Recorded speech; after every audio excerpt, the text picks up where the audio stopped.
UFC makes $12,000 a minute, while some fighters walk away with just $10,000 in broken bones.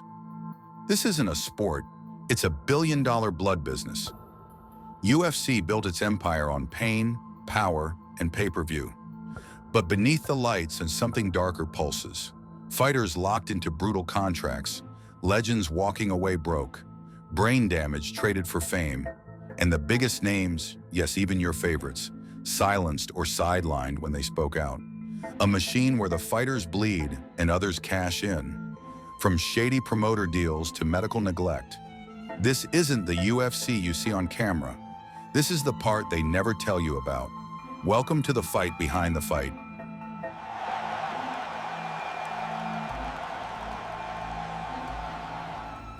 In November 1993, an entirely new kind of combat spectacle burst onto the scene.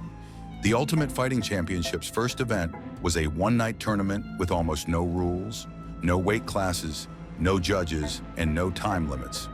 A raw contest to determine which fighting style was truly supreme. In that inaugural UFC 1 tournament held in Denver, Colorado, fighters from vastly different disciplines, a sumo wrestler, a kickboxer, a karate expert, a wrestler, even a 175-pound Brazilian jiu-jitsu black belt named Royce Gracie, were pitted against each other in bare-knuckle combat. Gracie, the co-founder's younger brother, shocked larger opponents by using grappling and submission holds to win the tournament, proving technique could overcome size. The event's sheer brutality, with fighters sometimes knocked out cold or bloodied on the mat, both attracted curious viewers and repelled mainstream sensibilities. Promoted as a no-holds-barred fight spectacle, it was deliberately raw. In fact, early UFC marketing likened the event to a real-life fighting video game, like Street Fighter or Mortal Kombat. The fights took place not in a boxing ring, but in an 8-sided chain-link cage, aptly called the Octagon, explicitly designed to prevent combatants from falling out or escaping holds. This initial tournament was wildly successful on pay-per-view for a niche event, attracting 86,000 subscribers, and it spawned a series of follow-up events almost immediately. Yet the violence was so extreme that politicians and media soon took notice. By 1995, as the UFC's unsanctioned events gradually increased in number and ferocity, critics were in an uproar over what they saw as a modern-day gladiator blood sport. There were no gloves and few rules. Early on, only eye gouging and biting were outright forbidden, leading to visuals of combatants with broken teeth or unconsciousness on the canvas. Prominent U.S. Senator John McCain became the most vocal opponent. After seeing a tape of UFC bouts, McCain famously condemned the events as human cockfighting, urging authorities to ban them. His campaign was effective. By the late 1990s, 36 U.S. states had outlawed the UFC's no-holds-barred fights, forcing the promotion out of major arenas and off many pay-per-view airwaves. Branded a violent, ruleless freak show, the UFC was pushed to the brink of survival as it retreated to smaller markets and even went underground, surviving on the support of a cult fan base. As political and media pressure mounted, the organization's very existence was at stake. In response, the UFC's original owners, the Semaphore Entertainment Group, SEG, and co-founder Rory and Gracie, began making crucial reforms to shed the blood sport image. Throughout the late 1990s, a series of new rules and safety measures were voluntarily adopted in hopes of winning sanctioning from state athletic commissions. Weight classes were introduced for the first time at UFC 12 in 1997, ending the David versus Goliath matchups between vastly different-sized men. Soon after, gloves became mandatory equipment by UFC 14, and certain brutal techniques were outlawed. For example, kicking the head of a downed opponent, hair pulling, headbutting, groin strikes, and strikes to the back of the head were all banned by the late 90s. Time limits and rounds were instituted. 5-minute rounds were standardized by UFC 21 in 1999, so that fights could not endlessly continue without a winner. Judges were added to score bouts, making decisions possible if no knockout or submission occurred. These changes marked the gradual transformation of the UFC from a no-rules spectacle into a regulated sport. As one executive later put it, The promotion was formalizing the rounds and scoring systems and adopting unified rules so it could go from a spectacle to a sport. Even with rule changes, by 1997, the UFC had been driven off pay-per-view carriers and barred in key states like New York. Events continued in a handful of friendly jurisdictions, often rural areas or Native American reservations. But live audiences and revenues dwindled. The company's losses piled up. By 2000, SEG was nearly bankrupt, unable to secure widespread TV or pay-per-view distribution for a sport now widely viewed as too barbaric.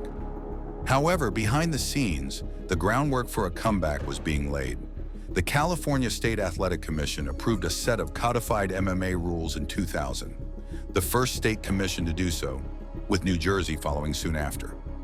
In September 2000, New Jersey hosted the first fully sanctioned MMA event in the U.S. under these unified rules.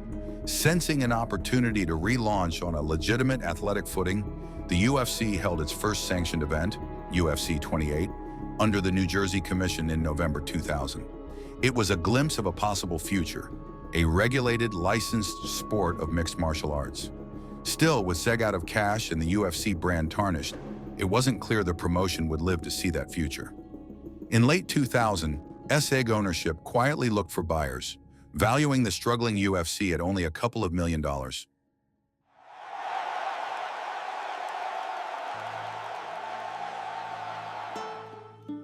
In January 2001, the Ultimate Fighting Championship found its saviors.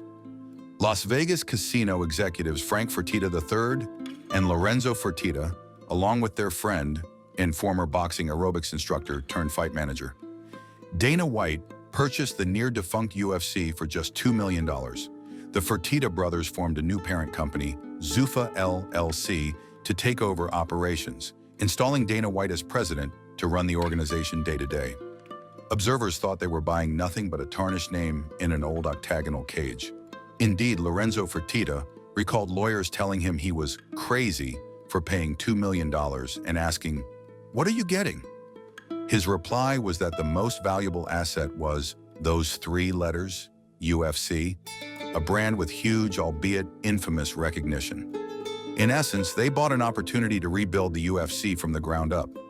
The new owners had a bold vision to legitimize MMA as a mainstream sport rather than a banned spectacle. Crucially, the Fertittas had connections in the fight regulation world. Lorenzo Fertitta had been a member of the Nevada State Athletic Commission. Within months of the purchase, they leveraged those ties to get MMA sanctioned in Nevada, a vital combat sports market. UFC events returned to Las Vegas by late 2001, and the promotion was back on pay-per-view TV, now explicitly marketed as a reformed, rules-based sport. The new UFC ownership ran towards regulation, in the words of one executive, making compliance with athletic commission rules their cornerstone strategy. They adopted the full unified rules of mixed martial arts across their events, standardized weight classes, rounds, judges, and fouls, to satisfy state regulators and shed the outlaw stigma. In effect, Zuffa cleaned up the UFC's image. Blood still flowed in the octagon, but contests were now governed by clear rules and oversight. By embracing regulation, the UFC slowly won back access to cable providers and larger venues, though the business was far from booming at first.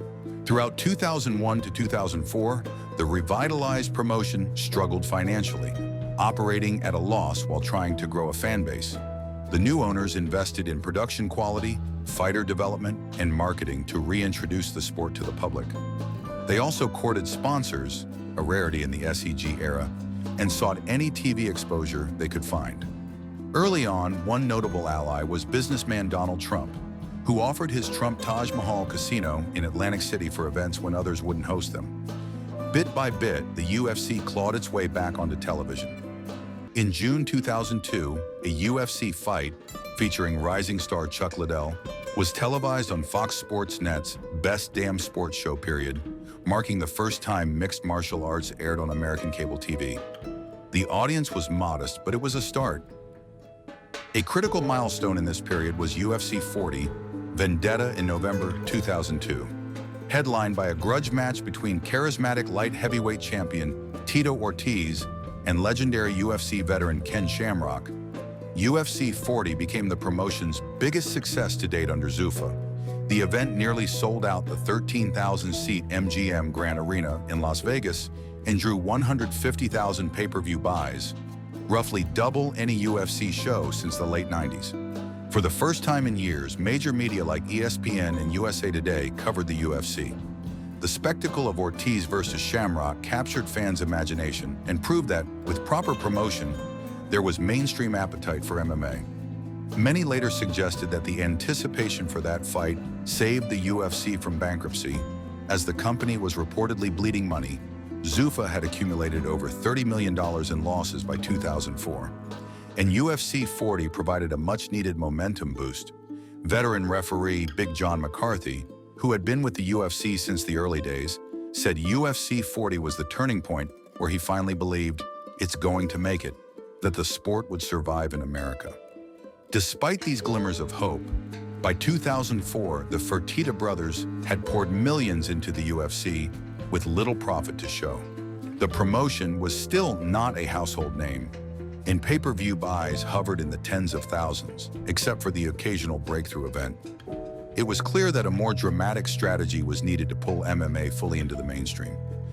Facing the possibility that they might have to sell off the company at a loss, Dana White and the Fertittas decided to take one last gamble on reality television.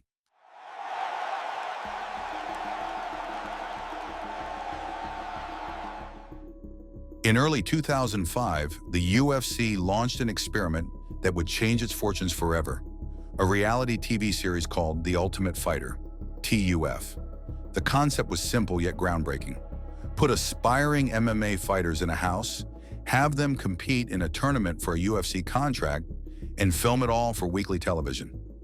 After being rejected by multiple networks, Zuffa managed to get TUF on the air with Spike TV by paying for the production costs themselves, roughly $10 million for the first season. Debuting in January 2005, right after WWE wrestling programming, to target crossover combat sports fans, The Ultimate Fighter slowly gained traction with viewers. The season culminated in an electrifying live finale fight between finalists Forrest Griffin and Stephan Bonnar in April 2005. A 3-round slugfest that became the stuff of legend. Millions tuned into the finale, which pulled extraordinarily high cable ratings for Spike. Griffin versus Bonnar is widely credited with igniting a new boom in UFC popularity. The fight's raw excitement had fans jumping off their couches, and Dana White later said that night he knew the UFC had been saved. Minutes after the finale, a second season of Ultimate Fighter was reportedly greenlit on a bar napkin, and the UFC suddenly had a weekly TV platform to showcase its personalities and fights. Off the back of TUF's success, the UFC's fan base exploded. 2005 and 2006 saw pay-per-view buy rates skyrocket compared to years prior. For example, in April 2005, UFC 52, featuring light heavyweight star Chuck the Iceman Liddell, avenging a loss to veteran Randy Couture, drew 300,000 PPV buys, double the previous record at that time. The momentum continued. In 2006, events regularly set new highs, such as UFC 61, Ken Shamrock vs. Tito Ortiz's rematch, garnering around 775,000 buys. In sheer numbers, MMA was no longer a fringe attraction. It was rivaling boxing and pro wrestling in the coveted young male demographic. UFC champions like Chuck Liddell became sports celebrities, gracing magazine covers with his trademark mohawk and knockout highlight reels. The UFC's roster featured marketable rivalries. Ortiz's brash persona versus Ken Shamrock's legendary status, or Matt Hughes, a dominant welterweight wrestler, versus the up-and-coming Canadian phenom, Georges St-Pierre. Fans were now following not just a style versus style novelty, but true mixed martial artists who combined multiple disciplines and had colorful backstories. By 2006, the UFC had clearly arrived on the mainstream sports radar. The company that once struggled to get TV clearance was now signing major television deals.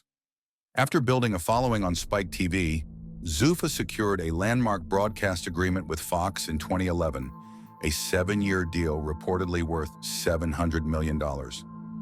This deal put UFC events and shoulder programming on a major network and its affiliates, a level of exposure once unimaginable. As one journalist noted, the Fox partnership endorsed the UFC to the American sporting public and cemented MMA as, effectively, the 5th major sport in the U.S., alongside football, basketball, baseball, and hockey. Years earlier, the UFC had been kicked off cable. Now its live fights were airing in prime time on network television.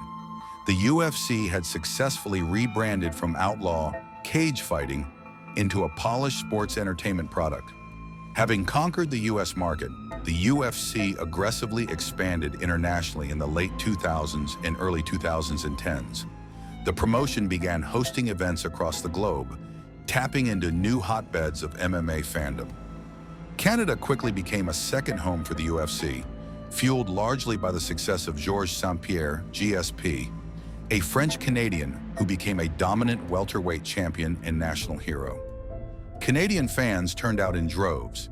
In 2011, UFC 129 in Toronto drew over 55,000 attendees, one of the biggest crowds in UFC history. The UFC similarly drew sellout crowds in the UK and Europe, where events started in the mid-2000s.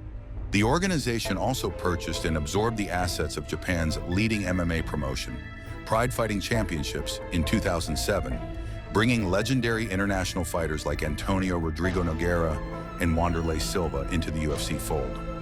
In subsequent years, the UFC bought up other rival organizations, for instance, acquiring Strikeforce in 2011, which brought stars like Ronda Rousey and Nick Diaz into the UFC's roster.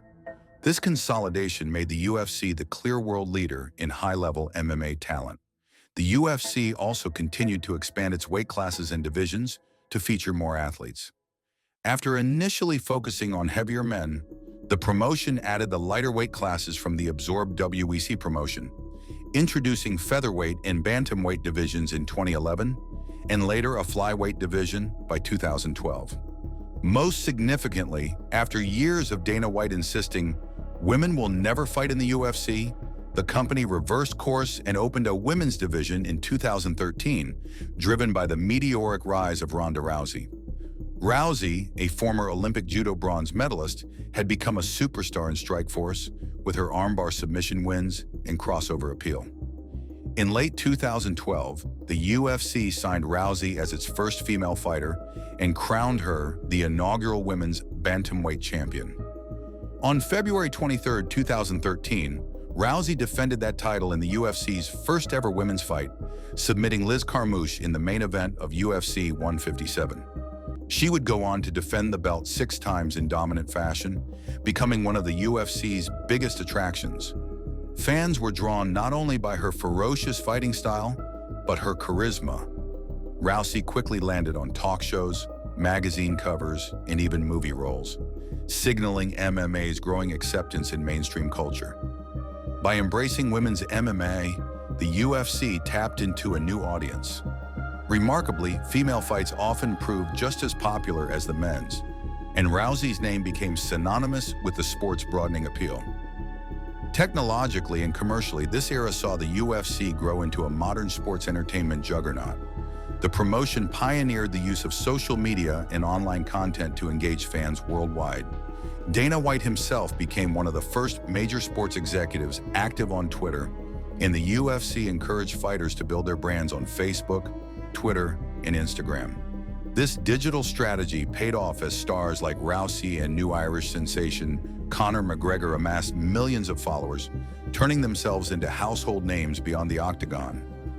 The UFC also launched its own streaming service, UFC Fight Pass, in 2014, allowing die-hard fans to watch live events and an archive of fights online, a forward-looking move into direct-to-consumer broadcasting.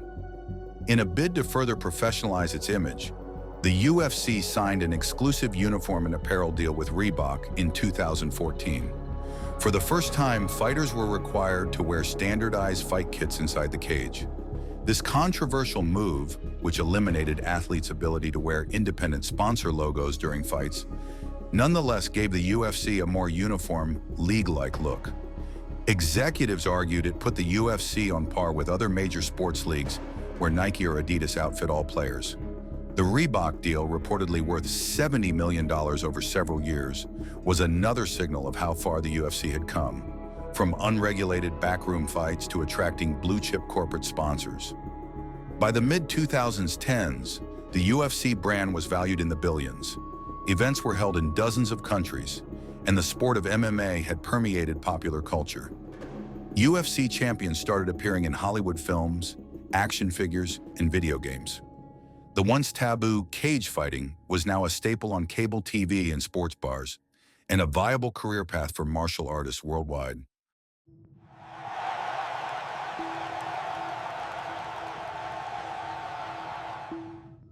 As the UFC expanded globally, it entered a superstar era, driven by a new generation of fighters who transcended the sport. In 2013, Anderson the Spider Silva, the long-reigning middleweight champion, often called the greatest fighter in MMA history, saw his legendary unbeaten streak come to an end, marking a passing of the torch to younger stars.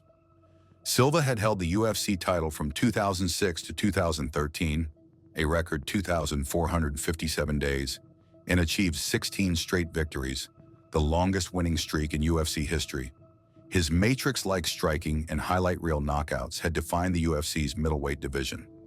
By 2014, new champions like Jon Jones, light heavyweight, and Jose Aldo, featherweight, were dominating, and Georges St-Pierre, after nearly a decade atop the welterweight class, stepped away as one of the sport's all-time greats. Into this void stepped a brash Irish featherweight with unparalleled charisma, Conor McGregor. McGregor made his UFC debut in 2013 and rapidly became a phenomenon, backing up his trash talk with knockout wins and a magnetic personality. He appealed not just to hardcore fight fans, but also to the general public, the swaggering Dublin native in sharp suits who could verbally eviscerate opponents in press conferences.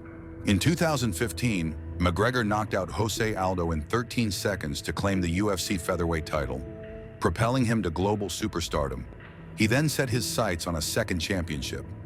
In an iconic event at New York's Madison Square Garden in November 2016, UFC 205, the UFC's first show in New York State after legalization, McGregor defeated Eddie Alvarez to win the lightweight title, making him the first fighter in UFC history to hold two division titles simultaneously. Standing in the cage with a gold belt on each shoulder, McGregor declared, "I'd like to take this chance to apologize to absolutely nobody," a bold boast fitting for the new face of the franchise. The event was a blockbuster with a sold-out crowd of over 20,000 and a live gate of $17.7 million at MSG. McGregor's achievements and showmanship sent UFC popularity into the stratosphere. By 2016, he was unquestionably the UFC's biggest star, headlining its highest-grossing pay-per-views and even venturing into a crossover boxing match with Floyd Mayweather Jr. in 2017 that drew worldwide attention. Parallel to McGregor's rise, Ronda Rousey had become a mainstream icon. From 2013 to 2015, Rousey was undefeated in the UFC, winning all her fights in spectacular fashion, many by first-round armbar submission or lightning-quick knockouts. Her dominance and charisma were so great that she was not only the biggest female star in MMA history, but one of the biggest stars in sports, period. Rousey graced the cover of Sports Illustrated and ESPN the magazine, hosted Saturday Night Live, and landed film roles in action blockbusters. She proved that a female fighter could carry major events. For instance, UFC 193 in 2015, headlined by Rousey, attracted a massive stadium crowd in Australia and over 1 million PPV buys.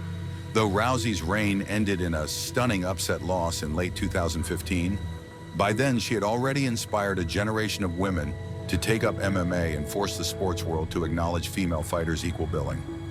In July 2016, the UFC further capitalized on growing female talent by introducing a new women's weight class, strawweight, 115 pounds, and stars like Joanna Jędrzejczyk and Holly Holm emerged.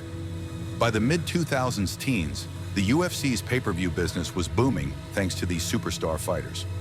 Events featuring McGregor or Rousey routinely exceeded 1 million PPV purchases, numbers once thought impossible in MMA. In fact, in August 2016, McGregor's rematch with Nate Diaz, UFC 202, drew around 1.6 million buys, a new UFC record at the time. That was soon eclipsed by McGregor's October 2018 fight against Khabib Nurmagomedov, which smashed records with roughly 2.4 million PPV buys, the highest ever for an MMA event. The UFC had firmly established itself as a pop culture phenomenon and a financial powerhouse, with MMA fighters becoming global celebrities. All this success culminated in a watershed business deal. In July 2016, Zuffa, the Fertitta-owned parent of UFC, announced it was selling the UFC to a group led by Hollywood talent agency WMIMG Endeavor for an astounding $4 billion. At the time, it was reported as the largest sale price for any sports franchise in history. For perspective, the Fertittas had bought the UFC for only $2 million 15 years prior. Now they were cashing out at a valuation that underscored how far the UFC had come. In the sales aftermath, Frank and Lorenzo Fertitta stepped away from day-to-day operations, and WME-IMG, which later renamed itself Endeavor, took control, bringing in a cadre of celebrity investors and entertainment industry expertise. Dana White agreed to stay on as UFC president and was given an ownership stake to continue guiding the promotion.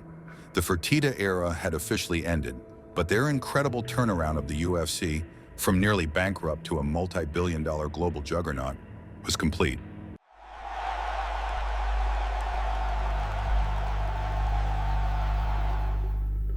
Under new ownership, the UFC continued to break new ground, particularly in media partnerships and global expansion. In 2018, the UFC signed a milestone broadcasting deal with ESPN, the premier sports network in the United States. This 5-year agreement, valued at roughly $1.5 billion, about $300 million per year, brought UFC events to ESPN's television channels and its new streaming service, ESPN Plus, starting in 2018, January 2019. The significance of this move was huge. ESPN had long been a barometer of mainstream sports legitimacy, and now the UFC was not just on ESPN's radar, but one of its staple properties. The deal meant that dozens of events per year would air on ESPN's platforms, and UFC pay-per-view broadcasts would be heavily promoted through ESPN. In fact, by 2019, UFC struck an innovative arrangement for ESPN Plus to become the exclusive distributor of its pay-per-view events in the US, moving away from the traditional cable PPV model. This ensured a steady revenue stream, as ESPN paid rights fees up front, and it integrated the UFC deeply into the streaming era of sports.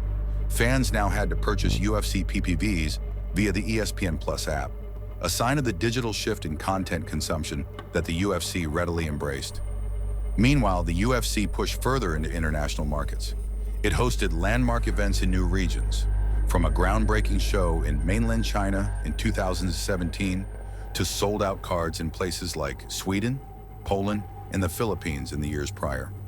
In 2019, the UFC opened a state-of-the-art performance institute in Shanghai to develop talent in China, after the success of its first performance institute at UFC's Las Vegas headquarters as a training and sports science hub for fighters.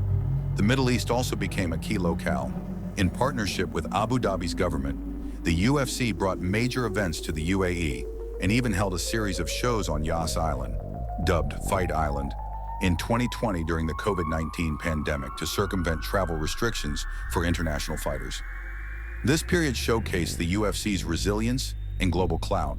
When most sports shut down entirely in early 2020, the UFC innovated by holding crowd-free events in a secure bubble, becoming one of the first sports to resume live competition during the pandemic.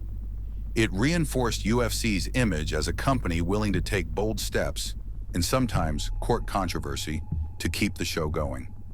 Another notable development was the UFC's commitment to stricter anti-doping controls. In 2015, the organization partnered with the U.S. Anti-Doping Agency, USADA, to implement year-round independent drug testing for all fighters, one of the most comprehensive programs in pro sports. This move, spearheaded by hiring anti-doping expert Jeff Nowitzki, aimed to ensure a level playing field and improve MMA's legitimacy. Fighters could now be tested anytime, anywhere. While the program had its critics and caught some high-profile violators, resulting in suspensions of stars like Jon Jones and Brock Lesnar at points, it largely showed the UFC's intent to move past the TRT, testosterone replacement loopholes, and PED scandals that had affected the sport in earlier years. By cleaning up fighter drug use, the UFC further aligned itself with the standards of mainstream sports. Financially, the UFC in this era diversified its revenue streams more than ever. Beyond the traditional pay-per-views and ticket sales, it now boasted hefty broadcast rights fees, sponsorship deals, licensing, and digital content subscriptions. A leaked financial report indicated the UFC generated over $600 million in revenue in 2015, with roughly 76% coming from content rights, TV deals, PPV buys, and UFC Fight Pass, and the remainder from live events, sponsorships, and merchandise. This multi-pronged business model proved lucrative. By 2019, Forbes often ranked the UFC among the world's most valuable sports brands, and its owners even explored taking the company public. Eventually, in 2021, majority owner Endeavor did launch an IPO and bought out the remaining minority shares of UFC, fully integrating it into a public company. The once renegade promotion had become a corporate giant. Despite its success, the UFC has not been without controversy. One persistent issue has been fighter pay and labor rights. As the UFC grew into a billion-dollar enterprise, many fighters began to openly question how revenue was split. Unlike team sports such as the NBA or NFL, where roughly 50% of league revenue goes to athletes' salaries, the UFC's payouts to fighters are estimated at only 16% to 20% of revenue. This relatively low share has led to complaints that fighters, the ones shedding blood and risking their health, deserve a bigger piece of the pie. High-profile athletes like Randy Couture, Mark Hunt, and Conor McGregor himself at times clashed with UFC management over contract terms and compensation. Efforts to form a fighters' union or association have surfaced repeatedly. For example, in 2016, a group of stars, including Georges St-Pierre, announced the Mixed Martial Arts Athletes Association to advocate for better pay and conditions, and fighter Leslie Smith led Project Spearhead in 2018 to push for unionization. However, these efforts have so far failed to gain enough momentum. The UFC has fiercely resisted unionization, insisting that fighters are independent contractors rather than employees. A stance that was upheld in a 2019 case when Leslie Smith's labor complaint was dismissed by the National Labor Relations Board. Several lawsuits have also challenged the UFC's business practices. In 2014, ex-fighters filed a class action lawsuit accusing the UFC of monopolistic tactics that stifled competition and suppressed fighter wages. They alleged the UFC's exclusive long-term contracts and acquisition of rivals, like Pride and Strikeforce, created a monopsony, leaving fighters with few alternatives and leverage. The lawsuit, which came to encompass over 1,000 fighters, argued that if not for UFC's dominance, athletes would earn far more. As of 2023, that antitrust case was granted class action status and appeared to be heading to trial, seeking potentially $1.6 billion in damages. The UFC has denied wrongdoing, maintaining that it competes fairly and that fighter pay has in fact grown over time, while also pointing out the opportunities top stars have to earn millions through pay-per-view bonuses and sponsorships. Still, public disclosure from these legal battles has reinforced what many knew. An average UFC fighter's income is relatively modest, and only the elite headliners make life-changing money, while the UFC as a company has enjoyed hefty profit margins. Health and safety remain underlying concerns as well. Mixed martial arts is, by nature, a violent sport. Fighters risk concussions, broken bones, and long-term brain trauma. Over the years, UFC officials have pointed out that serious injuries are actually rarer than in sports like boxing. No fighter has ever died from injuries in a UFC bout. whereas boxing has seen many fatalities. By introducing rules and medical oversight, the UFC argues it made MMA far safer than it was in the Wild West 1990s. Fighters receive pre- and post-fight medical exams, and events have doctors and cutmen on standby. In recent years, the UFC even invested in performance institutes and research to study things like head trauma, improve training methods, and advocate for things like safer weight-cutting practices. Extreme dehydration to make weight has been a danger for fighters. However, critics note that the long-term effects of repetitive head blows, chronic traumatic encephalopathy, CTE, and other issues remain a serious concern. Some politicians and doctors continue to question MMA's brutality. As late as 2016, when New York was debating legalization, lawmakers cited the long-term health of the athletes and potential brain injuries as a key issue. The UFC has generally countered by highlighting its safety record and comparing it favorably to boxing, while also making incremental changes. For instance, in 2021, there was discussion about improving glove design to reduce eye pokes, a common injury in MMA bouts. Another area of controversy has been the behavior of fighters and promoters. UFC fighters, being fierce competitors, sometimes engage in heated trash talk and out-of-cage antics to sell fights. While this hypes events, it has occasionally gone too far. Notably, Conor McGregor's 2018 Media Day rampage, where he threw a dolly at a bus window, or post-fight brawls like the melee after McGregor vs. Khabib. These incidents, though outside the norm, drew negative attention. Dana White himself, as the figurehead of the UFC, is a polarizing character.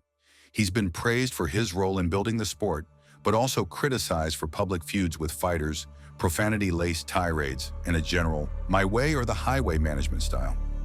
In recent times, questions have also arisen about how the UFC chooses to promote fights, for example, giving title shots based on popularity, and how it handles fighters with outside-the-cage issues, such as legal troubles or failed drug tests. The company line has been that it's continually evolving and improving, balancing the need to entertain with the responsibility to uphold certain standards.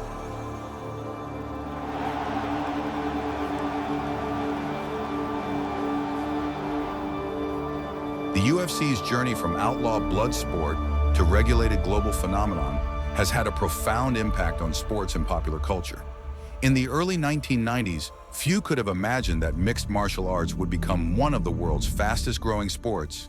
But that is exactly what happened. Part of the cultural appeal lies in MMA's primal, universally understood nature. Anyone can grasp the spectacle of two trained fighters stepping into an arena to compete. As one UFC executive noted, unlike complex team sports with obscure rules, it's innate for someone to understand two people getting into an octagon and fighting. The concept transcends language and cultural barriers. This has helped the UFC tap into markets on every continent, turning MMA into a truly global sport. By the mid-2000s teens, the UFC boasted athletes from over 60 countries and champions hailed from all around the world. From Brazil to Russia, from Nigeria to Poland. In many countries, local MMA gyms began popping up, inspired by the UFC's rise. Mixed martial arts training became a fitness trend, as people realized the benefits of learning practical fighting skills for exercise and self-defense. Disparate martial arts communities, karate, judo, wrestling, boxing, BJJ, found a unifying platform in MMA, leading to cross-pollination of techniques and a new appreciation for well-rounded combat skill sets. The UFC also played a role in elevating women in sports. The success of fighters like Ronda Rousey and later other female champions, such as Joanna Jędrzejczyk, Chris Cyborg, and Amanda Nunes, challenged traditional gender norms in athletics. In UFC events today, a women's title fight can headline over men's fights without hesitation, a scenario still rare in many other sports.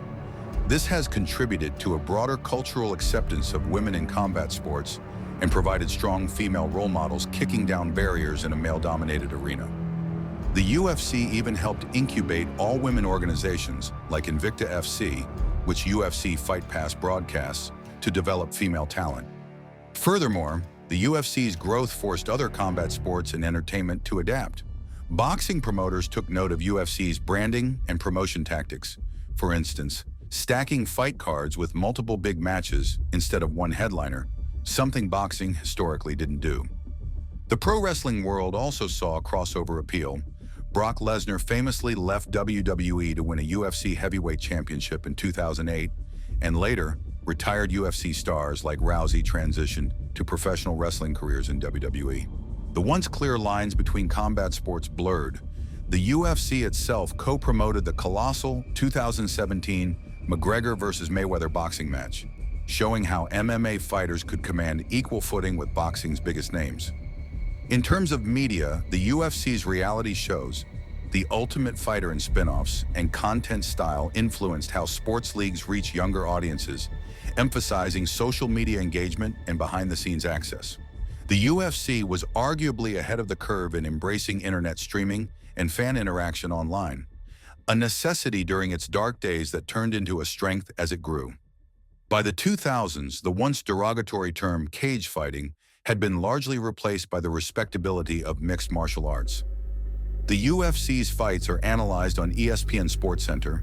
Its champions are honored alongside other great athletes, and terms like armbar and roundhouse kick have entered common sports parlance. In 2023, the UFC even merged under a common corporate umbrella with the iconic pro wrestling brand WWE to form a new combat sports entertainment conglomerate, a testament to the UFC's commercial entertainment power. Film and TV have embraced MMA themes, and many actors and celebrities train in MMA for fitness, reflecting its penetration into mainstream lifestyle. Perhaps the most telling sign of the UFC's cultural impact is how it changed the perception of martial arts.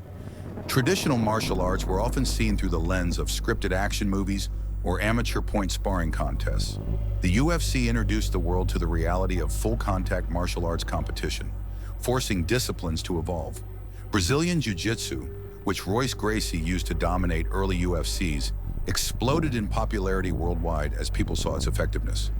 Wrestling, Muay Thai, and kickboxing similarly gained new respect as parts of the MMA arsenal. In essence, the UFC created a platform where the best practices of fighting could be tested and popularized, ushering in a new era of combat sports.